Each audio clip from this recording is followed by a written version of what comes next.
Live from downtown Vancouver at the Vancouver Film School campus, it's time for EP Live.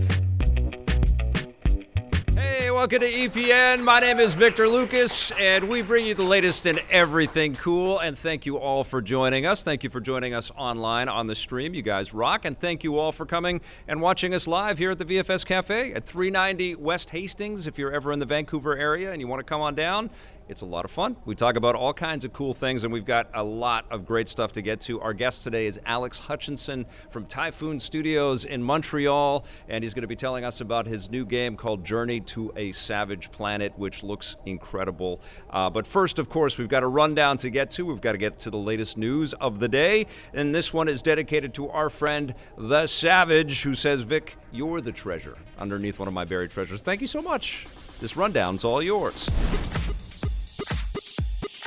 Now, Nintendo has begun to quietly fix a growing problem with the Switch. The company's customer service department will no longer charge users to fix the Joy-Con drift issue with the detachable Joy-Con controllers. The drift problem is when the buttons on the controllers, particularly the left analog stick, erroneously input commands on their own, causing characters to move in ways the player doesn't intend. The issue has been around since the Switch launched, but has been getting worse as the system gets older, indicating that it's a result of wear and tear. Nintendo will now repair or replace the Joy-Cons free of charge and will also refund the costs of previous repairs.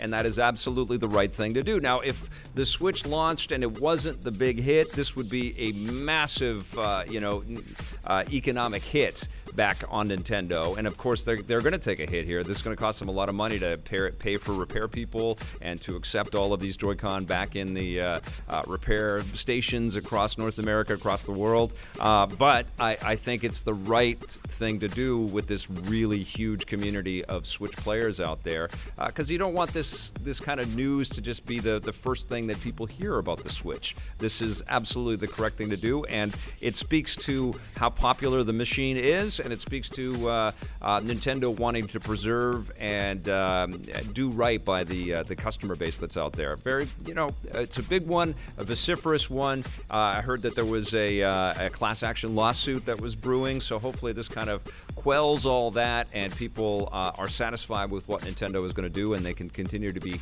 happy Switch owners well into the future. But good move on you, Nintendo. That's the right thing to do. Now, GTA 5 doesn't have loot boxes, but it's still reigniting the debate about microtransactions and gambling in video games. Rockstar released the free Diamond Casino and Resort update for GTA Online yesterday, giving players new missions revolving around a new in-game casino. Players can also gamble in the casino and even use real-life money to purchase in-game money to then purchase in-game chips. Rockstar stresses that despite the option of using real money to start, you can't cash out your winnings for real money at the end. This is an important legal distinction used by several governments to distinguish microtransactions from gambling, including in Rockstar's home country, the UK. Although others have taken a more hardline approach, we'll have to wait and see how they respond to this. You know what? This is a very, very sensitive issue. I think that there's a lot of unhappy consumers out there, a lot of unhappy players that really look at all of this microtransaction stuff and all of these loot box mechanics as very detrimental to their core fun and experience there. We're starting to see governments around the world get involved in this discussion. I think it's very ballsy for Rockstar and 2K to kind of come at this head on and put a casino into their video game. I think only Grand Theft Auto would have the balls to be able to do something like that. Basically saying, look, it's not gambling, but there's a casino in our game. Like everybody's going to be like, what is happening there?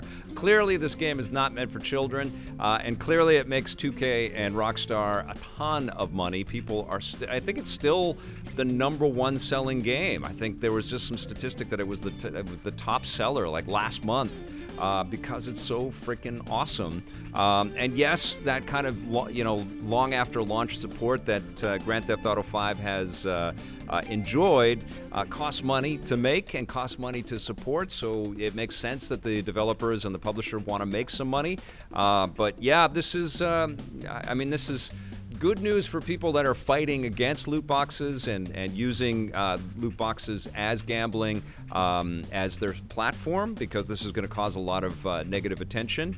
But if anybody can kind of withstand any of that negative attention, it's going to be Grand Theft Auto. It's going to be Rockstar. I just think it's dangerous territory for these companies to do, but honestly, I feel like it's time for the video game industry in general to, be a lot more consumer-centric and be a lot more consumer-facing and consumer-friendly with all of this stuff. It doesn't bode well that a huge percentage of your audience is pissed off, and a lot of games have been doing that.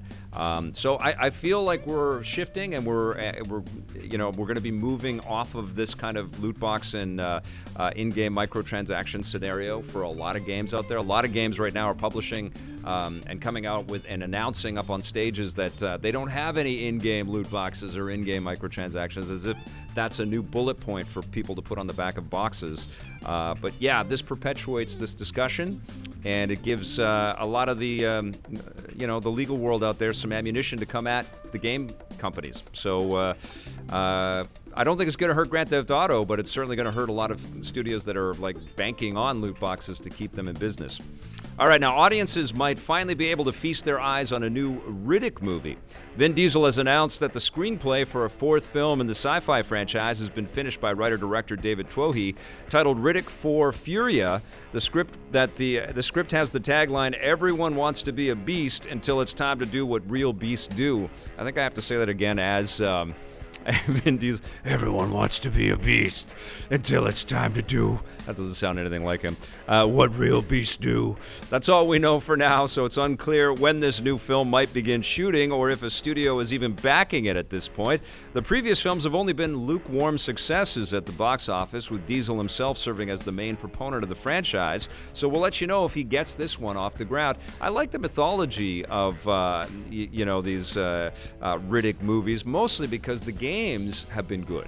And they've done some pretty innovative things there. And it's clear that Vin Diesel is a hyper nerd, and he loves this transmedia kind of nonsense and wants to be a part of people loving him in as many different flavors as possible. And, kudos to the guy. He's very, very smart and very successful. But the Riddick movies have been deservedly not that successful because they have been just okay. I think one or two of them was more interesting than the other, but they're mostly forgettable.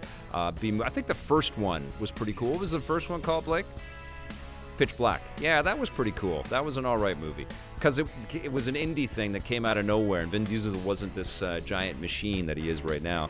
But I admire his sticking to his guns and backing things that he believes in and supports. Maybe this one will be the one. Maybe this is going to be great. Everybody thought that Creed movie that Sylvester Stallone was going to be a part of was just going to suck, and man, it was phenomenal. And I love Creed 2 as well. So you never know. Sometimes when you stick with these characters and you stick with these franchises, you eventually strike gold in all facets.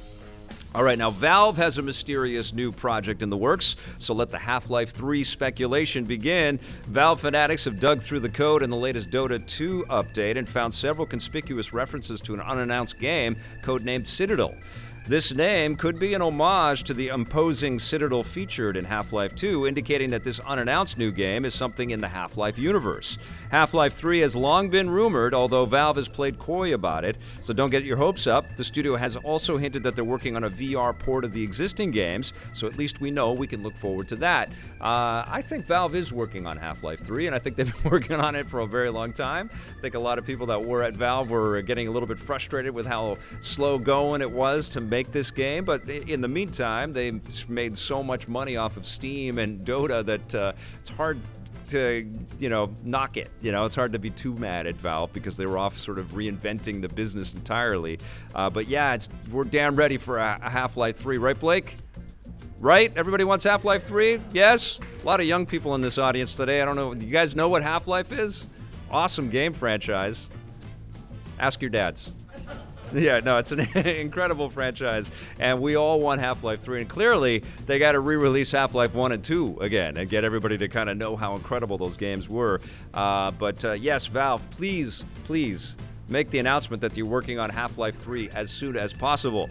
Now, we've got some sad news, which has filtered all across the internet, so I'm sure everybody knows this, but Rutger Hauer has passed away. He had an illness for a short time and passed away at the age of 75, and he left an indelible imprint on fans of sci-fi culture, fans of popular culture all over the world. Of course, his role in Blade Runner was a seminal performance, really made that movie incredibly special. I had the crazy chance to meet Rutger Hauer when I was a young guy, way before EP. I was a waiter in a restaurant, and I happened to serve Rutger Hauer, and he was a bit surly. And, I was starstruck because he was, just the guy that I loved in lots of movies. I think he was in Soldier of Orange. He's just tons and tons of films over the years. But he really was an incredible artist, and he made Roy Batty just an unbelievable villain, and one of the best movies I've ever seen in my life, the original Blade Runner. So my condolences to everybody that ever worked with Rutger Hauer or his friends and family. Thank you for all those memories, and the memories that everybody keeps saying are going to fade away like tears in rain, but I don't think so. I think we're never going to forget Rutger Hauer.